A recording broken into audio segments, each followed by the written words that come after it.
Bonjour à tous et bienvenue pour cette nouvelle vidéo flore aquatique. Aujourd'hui, on va parler de plantes flottantes. Alors, les plantes flottantes, vous les connaissez certainement déjà par la lentille d'eau. Vous avez certainement dû déjà avoir affaire à cette plante. Il faut savoir qu'il y en a pas mal d'autres plantes qui sont assez intéressantes. Nous, on en a sélectionné une dizaine. Déjà, en caractéristiques générales, ce sont des plantes qui sont pour la plupart à croissance rapide, donc elles vont aider à filtrer l'eau en retenant notamment des métaux lourds, nitrates, phosphates. Donc ça, ce sont des particularités qui sont à peu près communes à toutes ces plantes. On a aussi une autre particularité, c'est qu'elles peuvent couvrir en intégralité la surface de l'aquarium ou du bassin, ce qui peut aider à lutter contre les algues. Elles offrent aussi un support de ponte, parfois une nourriture pour les poissons. Enfin, elles ont pas mal de propriétés intéressantes qui sont pas négligeables, tout simplement. D'autres ont d'autres propriétés, c'est ce qu'on va voir de suite.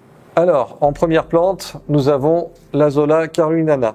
Alors, je prononce ça un petit peu vite parce que moi et les noms scientifiques, c'est un peu la galère. Elle nous vient d'Amérique, du Mexique et des Antilles. Mais en fait, on la retrouve aussi en Europe. Elle a été introduite en Europe et même un petit peu en Asie.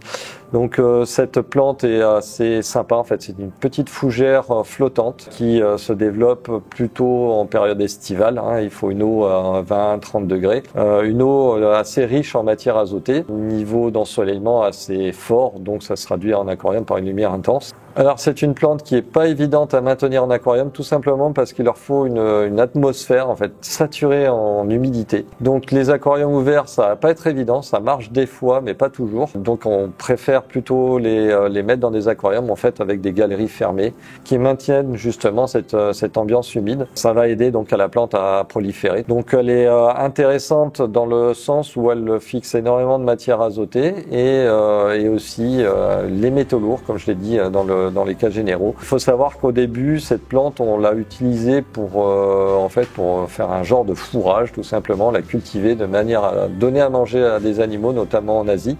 Malheureusement, la forte présence en métaux lourds fait que ça n'a plus été utilisé. À la fois esthétique et en même temps, elle permet de bien nettoyer l'eau.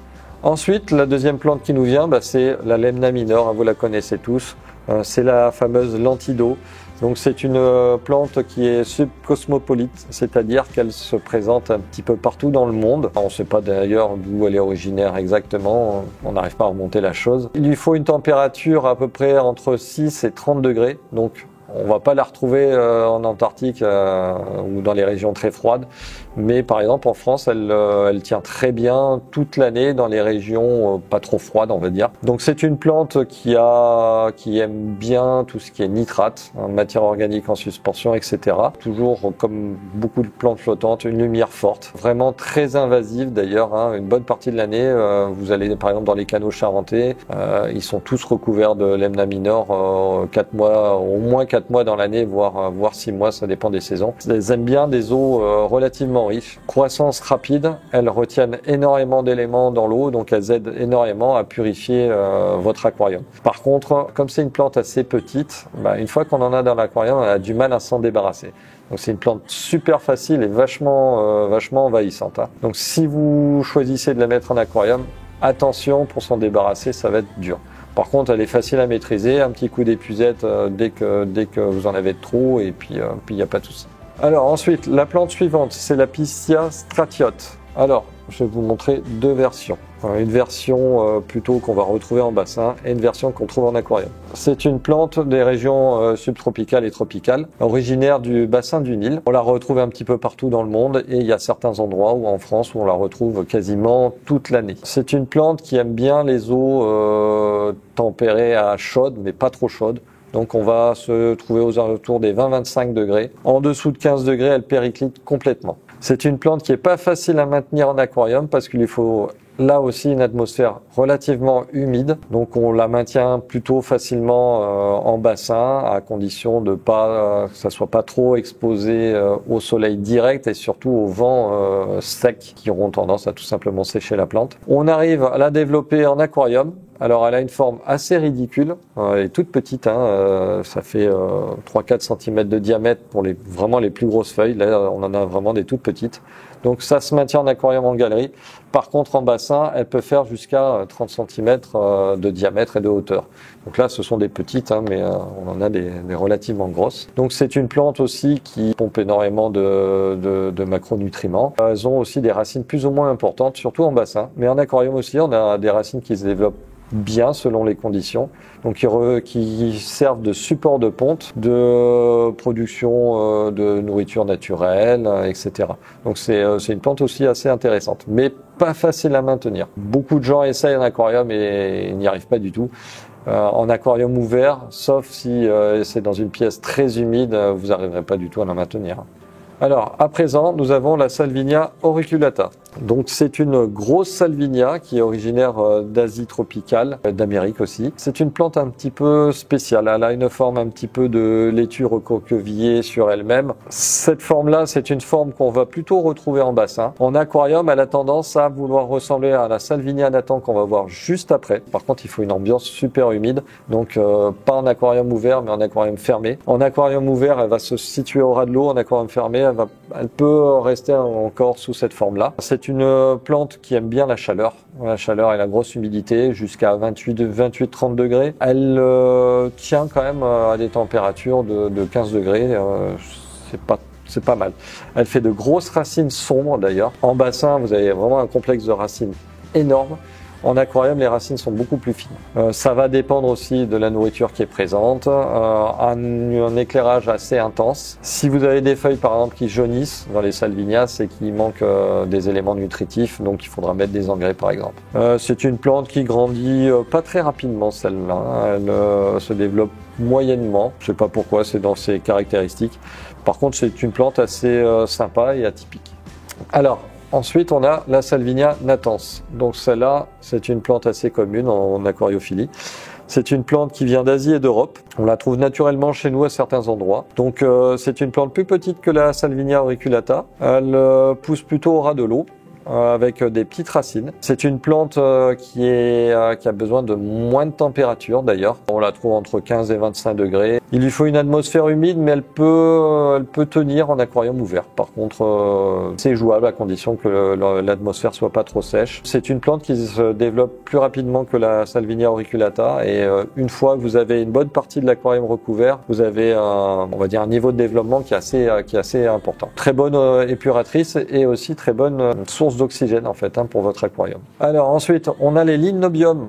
Là, je vais vous présenter deux formes que vous allez voir en détail. C'est une plante assez sympa, mais pas évidente à maintenir en aquarium. Il lui faut pareil, une atmosphère humide. Sinon, elle a les feuilles qui ont tendance à se dessécher. Donc, on va facilement la cultiver en bassin à la belle saison. Par contre, elle ne tiendra pas en hiver. En aquarium, donc plutôt des aquariums couverts. Ça va être une forme beaucoup plus fragile, beaucoup plus fine, des racines relativement allongées. Alors qu'en bassin, on a des feuilles qui sont vachement épaisses, très rustiques. C'est une plante qui a en termes d'exigence une lumière assez forte, puis une eau assez riche en macronutriments. Donc à présent nous avons l'Hygrorhiza aristata. Donc c'est une plante asiatique qui se développe notamment dans les rizières. Elle va supporter des températures entre 10 et 30 degrés. Alors en termes de nutriments, elle n'est pas très exigeante. En termes de lumière, il faut une lumière moyenne à forte, mais il n'y a pas besoin d'une lumière très intense. Quand vous allez la recevoir, c'est une plante qui est plutôt sous forme de tige. Là, on a une tige, mais ici, on va voir une tige avec des racines qui se développent vraiment tout en bas et elle va se développer posée sur l'eau sous forme de petites ramifications. Très bonne épuratrice et en termes de décoration assez sympa, assez originale et inhabituelle finalement, puisqu'on la voit quasiment jamais. Donc, il vaut mieux quand même une atmosphère un petit peu humide, donc des aquariums fermés ou ouverts, mais dans une ambiance un peu humide.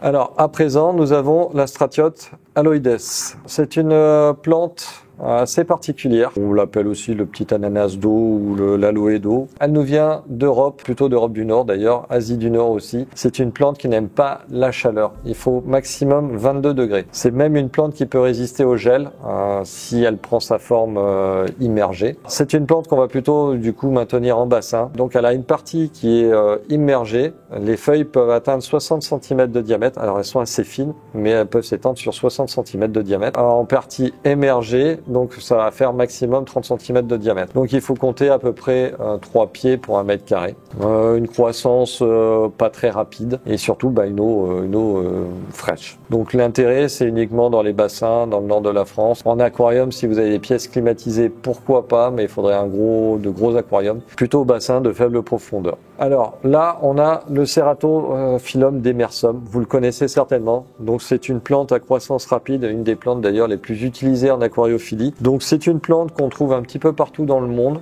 y compris en France. On la trouve à certains endroits de manière très abondante. Très bonne pompe à nitrate, à phosphate et même à métaux lourds. Donc c'est vraiment la plante la plus utile si on cherche à épurer facilement l'aquarium. Donc là, je vais vous présenter 3 formes de la plante. On a une forme qu'on va appeler foxtail. On a cette référence sur le site, mais on la vend pas en tant que telle. En fait, elle prend cette forme lorsqu'elle monte près de la surface dans des aquariums assez riches en nutriments, assez riches en CO2, fort en lumière. Donc elle va prendre un petit peu cette coloration rousse. On a la forme classique que vous obtenez facilement en aquarium. Et on a une forme qu'on va retrouver plutôt dans les étangs, dans les bassins, qui est une forme un petit peu rustique. On sent la plante est un petit peu raide, un peu rêche. Donc ça, c'est la forme de bassin.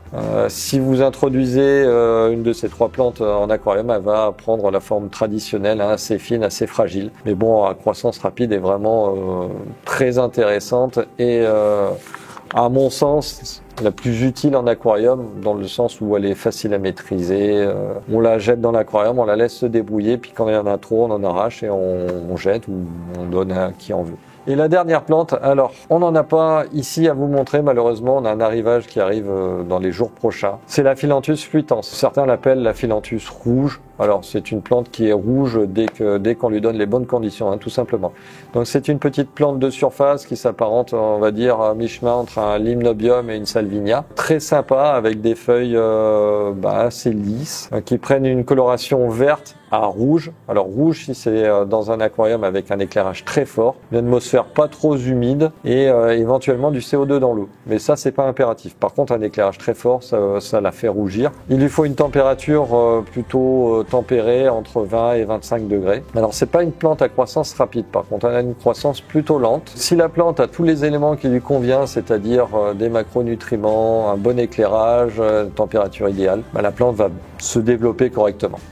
Alors j'espère que ce petit tour d'horizon des plantes flottantes vous a plu, qu'elle a répondu peut-être à quelques-unes de vos questions. Il est temps de nous quitter et de vous dire à bientôt. Sachez qu'on a toujours nos vidéos le mercredi soir et le dimanche soir à partir de 18 h. Et puis je vous dis à bientôt.